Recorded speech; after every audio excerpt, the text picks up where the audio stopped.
Retrouvez Clubhouse avec ParionWeb.fr. FDJ.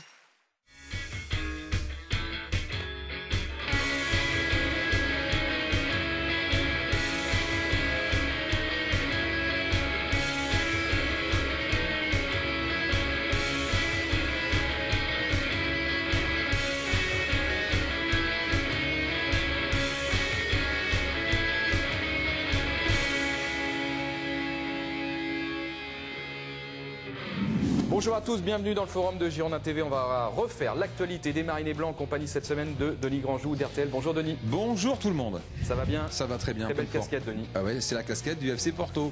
Parce qu'ils ont gagné, ce qu'en France on joue pas, hein. L'Europa League c'est pas bien pour la France, mais pour le Portugal c'est bien. Donc chapeau, dédicace à nos amis portugais qui ont un beau football et une belle équipe avec cette équipe de Porto. Ouais.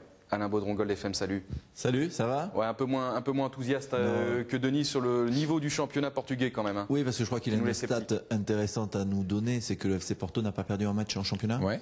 Mais bon, c'est un championnat moyen. D'accord.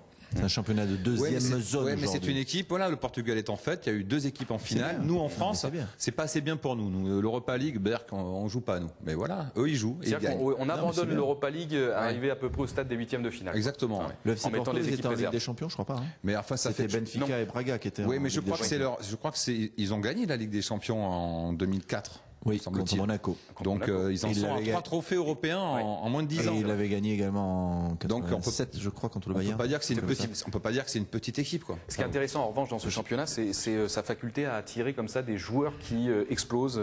Falcao, l'attaquant justement de Porto, mais c'est pas le seul. Oui, mais la différence avec la France, par exemple, si vous voulez acheter un joueur brésilien en France et si vous voulez acheter au Portugal. Ouais, déjà. Ça c'est pas bien. Ça c'est pas bien. Non mais au Portugal, vous pouvez acheter 30% de la valeur du joueur. En France, ça c'est interdit. Donc c'est compliqué pour faire venir les joueurs brésiliens. Y a tout. Alors que le Portugal, ils sont avantagés là-dessus. Ouais, Porto, mais c'est quoi Porto? C'est aussi Lucho, c'est aussi Lisandro, c'est voilà, quand même des grands joueurs. Hein. Et puis moi, ce que j'aime bien, c'est l'entraîneur actuel, qui est un tout jeune entraîneur. Je crois que c'est un des plus jeunes. 33 ans. Ouais, 33 ans. C'est bien de faire confiance. Il a été déjà entraîneur, je crois. L'année dernière, il était entraîneur il a commencé avec une petite équipe, je crois.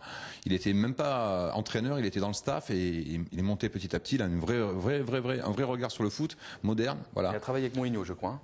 Ils ont été nombreux à travailler avec Mourinho, je pense. Et inversement, Mourinho était. Donc voilà, c'était juste un petit clin d'œil. Pour pas d'un entraîneur de renom d'être ce qu'il est devenu. On va parler de quoi? Nous, on va quand même parler de Bordeaux. Il était même pas entraîneur, Mourinho, quand il a commencé. Il était traducteur. Il était traducteur, ouais, au Real, c'est ça. Au FC Barcelone. Au FC Barcelone, pardon. Donc, il était même pas. Il était traducteur. Donc, et il a fait ses classes. C'est bien, très bien. C'est l'ascension sociale. C'est bien. Comme on dit. Exactement. Voilà. Très bien. On en a connu d'autres. Oui. Donc commencer bas. Ah oui. Je parle pas de vous, Denis. On va parler de Paris. Évidemment, on va revenir sur cette courte mais belle victoire des Girondins de Bordeaux. C'était avant-hier. On va se pencher sur le derby de la Garonne, les Parions Web de la Française des Jeux. On va s'intéresser aux cotes en fin de rencontre et puis une petite revue de presse pour savoir, messieurs, si vous connaissez déjà le nom du prochain entraîneur des Girondins de Bordeaux. Si, Alain, tu le connais. Moi, je ne le connais pas. Oh. Mais non, c'est bon, je ne connais pas. Il y a des, mais on n'est pas dans la rubrique des. Si, on commence par ça, si vous voulez. Donc on la rubrique, il paraîtrait que. Voilà, c'est un peu ça. Mais ça va être ça pendant tout le mois de juin, tout le mois de juillet. Donc, non, mais on va essayer. Comment on fait du teasing. On va essayer de décrypter. Restez avec nous d'ici 30 minutes environ. Alain Baudron vous donnera le nom du futur entraîneur des Girondins de Bordeaux. J'aimerais bien. Allez, Bordeaux-Paris. Denis, on va commencer par vous. Vous ne donniez pas cher de la peau des Girondins de Bordeaux, je crois, non? Non, mais là, la semaine dernière. Là, bon, autant j'ai pu dire des grosses bêtises dans le passé, et j'en dirai encore dans le futur, autant sur ce match-là, je n'ai jamais dit que Bordeaux allait prendre l'eau. Parce qu'on n'en a pas parlé, tout simplement. Sinon, je l'aurais peut-être dit. Mais c'est vrai que j'attendais avec impatience ce match-là, d'abord pour voir la réaction du public, pour voir la réaction de l'équipe, face à une grosse équipe du top 5, on va dire, du championnat depuis le début de la saison. Voilà, j'ai pas été déçu sur les 3 tableaux. J'ai vu un public qui était finalement, l'équipe a réussi à faire la paix, même si elle est encore fragile avec l'équipe. Le public donc a fait la paix avec l'équipe. L'équipe a fait aussi la paix avec elle-même, avec du jeu, avec ce but, même si ce match est un peu bizarre, on en reparlera, mais ça aurait pu être aussi une victoire de Paris et une large victoire de Bordeaux, c'était assez étrange.